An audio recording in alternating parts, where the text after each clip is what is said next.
The phone rang at 6:37 on a Tuesday morning. My sister's voice came through cold as a frozen lake. Dad passed last night. He left everything to us. You get nothing. Behind her, my brother-in-law laughed. Finally, you're out. I had the call on speaker. My father was sitting 3 feet away, stealing eggs off my plate. He set down his coffee, leaned toward that phone, and said something I'm not sharing yet, because my sister didn't hear it that morning. She'd hear it soon enough, in front of everyone. Here's what none of them knew. The funeral they were already counting money over was happening that Sunday, and Dad had chosen the flowers himself, yellow roses. My mother hated yellow roses. He said she wouldn't mind missing this one. Welcome back to Tranquil Drama Stories, where quiet people finally get loud with dignity. We tell stories about family, betrayal, and justice delivered the right way, for everyone who's ever been underestimated at their own kitchen table. If that's you, drop a comment below. Tell me where you're listening from, and hit subscribe. 9 months earlier, my biggest worry was a night shift schedule. I'm a registered nurse, taking travel contracts across 3 states to pay off student loans. My father, Walter Dawson, thought the whole arrangement was hilarious. You drive 3 states to give strangers their pills, he'd say. And I can't get you to change my furnace filter. Walter was 73 that fall. Army veteran, then a mechanic who ran his own garage for 36 years. He retired at 65 and moved exactly nowhere, the same house on Hickory Lane he and my mother bought in 1984 and paid off in 2009. He wasn't rich. He was paid off rich. The kind that doesn't show up in a man's shoes but shows up later in a courthouse. My mother Elaine died in March 2023. Dad grieved quietly. Every Saturday he wound the little brass clock she kept on the mantle because she always said a stopped clock made a house feel dead. He called me every Sunday. We were fine. Everyone was fine. Then on a bright October afternoon, my 73-year-old father climbed a ladder to clean gutters and fell 8 feet. Broken right wrist plates and pins. 6 to 8 weeks of healing. I was mid-contract in Texas, but I made it to the hospital in 48 hours. When I walked in, my sister Vanessa was already there with flowers, her tears arranged as carefully as the bouquet. Her husband Derek, a mortgage broker with a voice like warm syrup, shook the surgeon's hand like he was closing a deal. You fly back to your patients, Amber, he told me. Family takes care of family. I asked questions, discharge plans, follow-up, medications. Derek said it was handled. Vanessa said, "We've got this, sweetie." Dad, doped and cheerful, gave me a thumbs up. Go on, kiddo, I'm surrounded by professionals. So I flew back. I didn't leave because I didn't care. I left because the 2 people closest to him kept saying everything was handled. Dad moved into their place that November, just a few weeks, they said. Then the first paper appeared.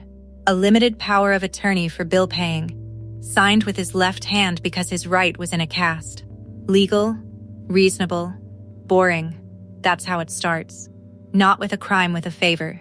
Vanessa posted photos. Blessed to care for my daddy. 200 likes. Meanwhile, on a Sunday call, Derek referred to the house as the asset. I noticed. I said, "You mean the house?" He laughed. Realtor brain. Dad noticed things too. He told me later Derek brought papers to his bedside, not the kitchen table, with the pen already uncapped. He read it twice, bills only, and signed. It was the last thing they ever showed him. Then the wall went up. My Sunday calls started landing on Vanessa. He's napping. I'll tell him you called. 3 weeks, I didn't hear his voice. His flip phone broke, so I bought a smartphone and shipped it. It went missing. I shipped another with tracking delivered. Oh, that, Vanessa said. Dad didn't want it. You know how he is with technology. My father rebuilt a carburetor at 70. He's not afraid of a phone. I knew something was off. I asked to talk directly, to call his doctor. Always the same soft wall, he's resting. We've got it.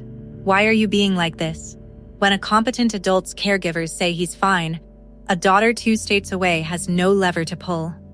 I was under contract with loans to pay. Vanessa ended one call with, "You chose your career, Amber. Let the people who stayed handle it." I flew home for Christmas. At dinner, Dad's chair had been moved to the corner. He was thinner, quieter. His coffee was decaf doctor's orders, though no doctor had said so. I got him alone on the back porch. He said, "My checkbook's been on a diet. Kiddo, statements used to come to Hickory Lane. Now everything was paperless." And Derek held the passwords.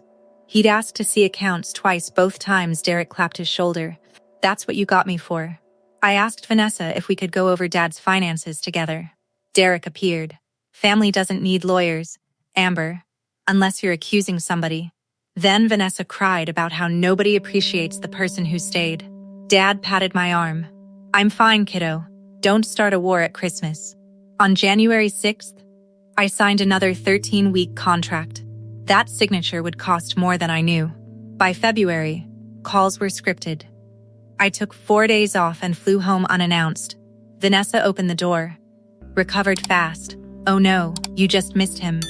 He's on an overnight fishing trip with the VFW boys. Fishing in Ohio in February." I drove to Hickory Lane. Grass shaggy, mailbox stuffed, curtains tight. A house holding its breath. On my way out, I ran into Earl Prescott, Dad's oldest friend, who ran the funeral home for 40 years. He looked at me strangely. "Walter hasn't been to a post meeting in 3 months. We figured he moved in with you. Not fishing." I called Vanessa. She didn't pause. "It's his other buddies." A lie stacked on a lie. I flew back with my stomach in knots. 3 days later, Vanessa texted a photo of Dad in an armchair, smiling thinly. "Dad's doing great. Stop checking up on us." I stared at that photo for months before I noticed the background detail that would change everything. My contract ended in May 2026. I came home to Columbus, planning to drive to Cedar Falls unannounced. Before I unpacked, a former nurse colleague, June Hetler, called. She'd taken a job at Crest Haven Manor, a long-term care facility 170 miles away. Her voice was careful. "Amber, there's a resident here who asks every nurse if they know a nurse named Amber. Says she's his daughter. His name is Walter Dawson." "Is that your father?" I stood frozen. Nobody had said nursing home. Not once. As far as I knew, Dad was eating pot roast 15 minutes from his own house. June added, "He doesn't present like a placement. He presents like somebody misplaced him." I didn't call Vanessa or Derek. Some conversations happen in person, with paperwork. I got in the car. "Before I tell you what I found, ask your aging parents today. Who holds your power of attorney? Have you seen your own bank statement this month?" That's the question I didn't ask in time. If this hits home, hit subscribe, because what my father did when he got out deserves witnesses. 3 hours of highway. I spent every mile being a nurse, being a daughter, would have put me in a ditch. Crest Haven smelled of cheap disinfectant over something older. Call lights blinked. No one moved. One aide for a wing that needed 4. My father was in a shared room at the end of the East Hall. Second bed by a window that didn't open. He was 15 pounds lighter, gray stubble, wearing a shirt that fit like a borrowed apology. But his eyes were sharp. He looked at me and said, "Took you long enough, kiddo.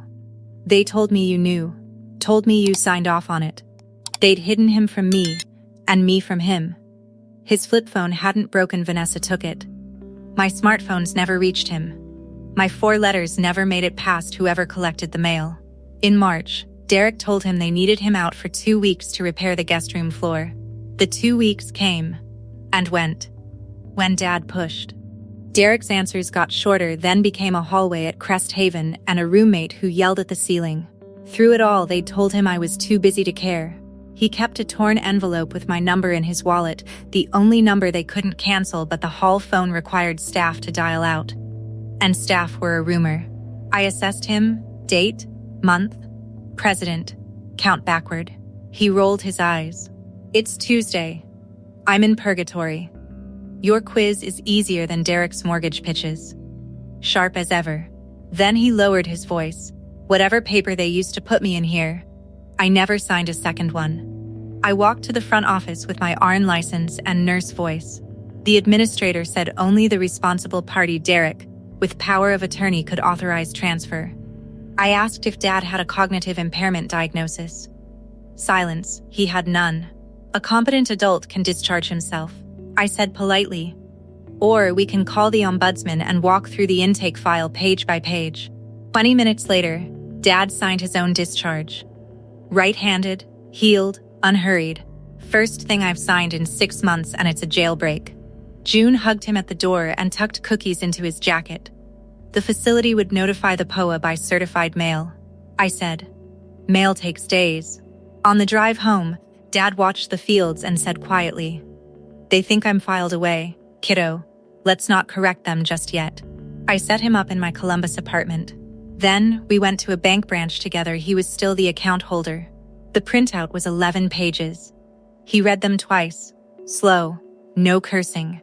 In 5 months, $187,000 had left his accounts. $46,000 labeled care expenses for a man eating instant potatoes at Crest Haven. $89,000 wired to DV Capital LLC, Derek's initials. $52,000 to a loan servicer for a Florida condo they bought in 2022. $25,000 remained. And stapled behind the statements, a home equity line of credit application on the Hickory Lane house, $150,000, pending. Signed Walter Dawson on April 14th. On that day, my father was 170 miles away asking nurses if anyone knew his daughter. I called Vanessa that night. One chance. Tell me your side. I'm listening. Her answer. You were never really in this family. Don't you dare lecture the one who stayed. So we hired Patricia Whitfield, elder law attorney. Documents don't cry, Mr. Dawson, that's why I like them. She moved fast. Revocation of every power of attorney. Signature dispute letter to the HELOC lender, froze it. Report to Adult Protective Services and fraud affidavit. Then she showed us the second power of attorney, full financial authority. Notarized January 12th, the one Dad never signed. For criminal charges, using a forged instrument in public, before witnesses, turns fraud into conviction. Dad studied that page, then asked me to bring his Army discharge papers. We drove to Hickory Lane on a Tuesday when Derek would be at work. My key still fit the back door. Inside, stale air, file drawers picked over, Mom's jewelry box empty, and the brass clock dead on the mantel. No one had wound it in 7 months. Dad stood like a man visiting a museum of his life. Then he went to his bedroom, knelt, and pulled his Army footlocker from under the bed, still locked. Inside, his DD-24 form with his true signature from 1974, the original deed, his medals, and a letter from Mom marked for Walter. When I can't say it myself, he carried the locker to the kitchen table. He laid the forged POA next to his discharge papers. The W in Walter leaned hard left, the crossbar of the T dragged long. He signs like he means it. The forged signature was round, even, polite, every letter behaving prettier than he ever wrote. But the date was the knife. His medical records showed he was at the orthopedic clinic under light sedation that morning from 9 to 11:30. The notary stamp on the forged POA said 10:15 at an office 20 miles away. A man cannot be sedated in one town and signing in another. Dad sat back. Something settled. Dead men don't sign papers, he said. Their notary friend stamped a ghost. So let's introduce them to a real one. Then, he opened Mom's letter by the window and came back with one line. Don't you let the quiet ones fool you. And don't you dare go quiet yourself. The certified letter from Crest Haven arrived that Friday. My phone exploded. Derek left voicemails: kidnapping, emergency guardianship, manipulated by a daughter after his money. Patricia was serene. Guardianship requires an independent medical evaluation. Your father will pass like a driving test. But a contested guardianship buys time for the HELOC to thaw. Time to move what's left. That night, Vanessa texted, Dad will choose us. He always needs the ones who stay.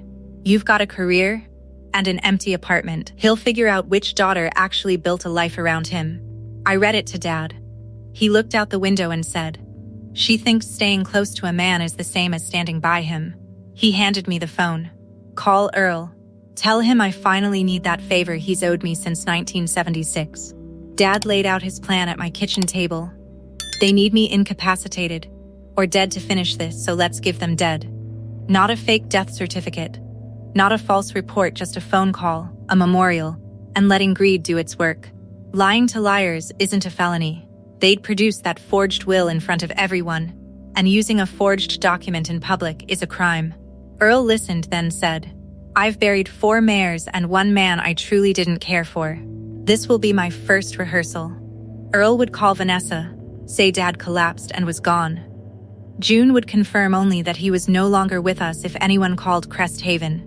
The VFW would host a memorial that Sunday. Patricia would attend as a guest with her briefcase. Earl asked about flowers. "Yellow roses," Dad said. "Elaine hated them. She won't mind missing this one." Thursday evening, Earl made the call from his porch with Dad and me listening on speaker. His voice carried 4 decades of practice. "Vanessa, honey, it's Earl Prescott. About your father. He collapsed. I'm so sorry. He's gone." 3 seconds of silence. Then her first question. Where was he staying? Was anything with him? Papers, I mean, she did not ask where he was or if he was in pain. She asked about paperwork. Earl floated bait. She thanked him in a voice already doing math. Phone records later showed Derek called the HELOC lender 23 minutes after the call ended. Friday, 6:30 a.m. My kitchen. Bacon in the pan. Dad across the table. The phone lit up. "Vanessa," I put it on speaker. "Sis. Dad died last night. He left everything to me and Derek. You get nothing." And Derek close to the phone. "Finally. You're out." They weren't notifying me they were serving eviction. Dad set down his cup, leaned in close, and said something I muted before she could hear. He'd say it's Sunday. I made my voice small. "I'll come to the memorial." "Vanessa, fine.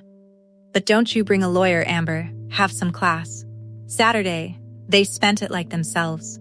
Vanessa posted a black and white photo. "Rest easy, Daddy. Your girl was with you till the end." 200 reactions. But the photo was the same armchair. Same wall, same clock at 4:07 as the February photo, and the same shirt. Every proof of life came from one staged sitting. He'd been gone since March. Her photos never knew. Meanwhile, Derek was drilling out the locks on Hickory Lane before any funeral. June reported someone phoned Crest Haven for estate records. The body wasn't even cold, mostly because it was at my table eating a blet. Dad spent the evening polishing his shoes. Every man should look sharp at his own funeral. Sunday came. 60 folding chairs. A closed casket borrowed from the showroom. Yellow roses everywhere. And a photo of Dad in uniform from 1972. The whole town came. Vanessa in a new black dress, new shoes, crying on cue. Derek worked the room in his closer suit, a folder under his arm. They took the front row. At 2:00, Earl stepped to the podium. "Before we share memories, the family has asked to say a few words about his affairs." Derek took the podium, bowed his head, and produced a will on cream paper. Walter had a will drawn up this past April. He leaves everything to Vanessa and me. Signed April 20th, 2026. The room shifted. Everyone knew Walter had bragged about his nurse daughter for 30 years. Derek raised a hand, found my face at the back wall, and read, "And to my daughter Amber, I leave nothing, for reasons she knows." He smiled. That smile was the most expensive thing he'd ever worn. In the corner, Patricia undid her briefcase. Earl leaned in. April 20th? Strange date for a signature. The side door clicked. Dad had been waiting in the storage room. He turned the knob and walked into his own memorial. Dark suit, polished shoes, VFW pin catching the light. He didn't hurry. The room came apart, a casserole crashed. A woman crossed herself. June laughed out loud. Dottie said, "Well, I'll be damned." Vanessa stopped working. Derek froze with the forged will raised in full view of 60 witnesses. Dad reached the podium, adjusted the microphone with 2 fingers, and looked at the casket. "Nice box, Earl. Little roomy for my taste." Then, he turned to Derek. "Dead men don't sign papers, son. And they surely don't drink coffee." Derek started selling. This is a sick joke, elder confusion wandering manipulated by her, but 60 people had just watched a man cross a room like a colonel. The room went quiet, a jury, not an audience. Vanessa lunged at Earl. "You lied to me," you said, but her own voice condemned her. She'd never asked to see him, never called the funeral home, just booked a podium and found a folder. I walked up the aisle, folder against my chest. You were told he collapsed. You called me at 6:30 about the will. You never asked to see him. Not once. The pastor stood and moved 3 rows away. Patricia rose, buttoned her jacket. Mr. Voss, may I see that document? She laid out records one by one. Revocation. Medical records showing sedation that morning. The forged POA with the impossible timestamp. Bank records showing $187,000 drain. And the HELOC application signed while Dad was at Crest Haven. Then, she pointed to the will's witness signatures. One was a loan officer, from Derek's office, sitting in the 4th row. He turned oatmeal. You told me it was routine estate stuff. Derek. Nobody consented to being recorded. You set me up. Patricia mildly. No one recorded anything. You read it into a microphone at a funeral you scheduled. The hall doors opened. 2 deputies from the county sheriff's office entered, exactly on schedule. The older one spoke. Mr. Voss, we'd like you to answer some questions regarding bank fraud. Banks already froze the line of credit. Bank fraud federal. Derek went through every mask in 10 seconds. Outrage. Charm. Then begging. Walter. I was going to pay it all back. It was an investment. My father looked at him like a man diagnosing a broken engine. You had my checkbook for 7 months, son. The only thing you grew was my funeral. The hall exhaled. Then Vanessa broke. She dropped into a chair. We were drowning, Daddy. The condo. The cards. Derek said it was temporary. I believed her. It probably did start temporary. But in the next breath she turned on me. But you made it worse, Amber. If you just stayed out of it, nobody ever had to know. Not I'm sorry. Just we'd have gotten away with it. I looked at my big sister, who taught me to ride a bike, who called me at dawn to say I was nothing, and I gave her the calmest line in this story. You called before sunrise to tell me I get nothing. I'm the only one leaving this room with everything I walked in with. The deputies took Derek. Dad stepped to the mic one last time, hand on the casket. Folks, I apologize for the dry run, but next time it's your house, your kids, your papers. Check them while you're still above ground. The pastor said amen at a memorial for a living man. In the parking lot, Derek was still explaining interest rates from the back of a squad car. Vanessa walked to the second car under her own power. New shoes stumbling in gravel. She stopped and turned to Dad. He walked over, arm's length, and finally said the words he'd muted on Friday. You buried the wrong man, sweetheart. Her mouth opened. Nothing came out. The deputy closed the door. I stepped up and gave Derek his own words back. You were right about one thing, Derek. Somebody's finally out. The cars pulled away. Earl appeared with coffee. Best service I ever ran. 10 out of 10. Would bury you again. Dad unpinned his yellow rose and laid it on the casket. Give these to somebody who's actually dead. I've got a house to unlock. We unlocked Hickory Lane that same evening. Locksmith. Invoice. Receipt. We keep records now. Dad went straight to the mantel and wound Mom's clock. The tick came back. The house started breathing. Here's the ledger. Derek was charged with 2 forgery counts, theft from an elderly person, and falsifying a loan application. His mortgage license was suspended and revoked. The LC dissolved. Between restitution and clawback, Dad recovered $141,000. The HELOC died frozen. The house was never touched. Patricia moved everything into a living trust. Vanessa took a plea: 3 years probation, restitution, and 300 hours of community service at a nursing home, emptying bedpans and reading to residents whose families don't visit. People ask if I've forgiven her. I'll tell you what I told her through glass at the probation office. She asked, "Did you come to gloat?" I slid over a copy of Mom's letter. At the bottom, Dad had added, "Your mother said don't go quiet. That part was for you too. Pay it back. Then start over, sis." She read it twice. I said, "When the restitution's paid and the counseling's real, you know my address. Until then, you get exactly what you offered me that morning." She nodded. First honest transaction in years. Dad and Earl started a monthly talk at the FRUP, papers while you're breathing, teaching people how to read powers of attorney, spot 2 pretty signatures, and make sure their will is theirs. 11 came the first month. By the third, they were adding chairs. I took a staff position in Columbus. Every Sunday, I drive 2 hours. Dad burns the bacon on purpose because he claims I like it that way. The brass clock ticks. In his wallet, he keeps one pressed yellow rose. Best funeral I never had, he says. My father taught me that a man's measure isn't his account balance. It's whether his say still stands while he's breathing, and whether the people who love him guard his signature instead of inherit it. That's my story. One phone call at 6:30. One forged signature. One old soldier who attended his own funeral standing up. If this reminded you to check your parents' paperwork, do it this week while everybody's still above ground. If you've lived through family greed, tell me in the comments. Hit subscribe and share this with someone who needs it. This is Tranquil Drama Stories, where quiet people get loud with dignity. Until next time, take care of each other and check your papers while you're still breathing.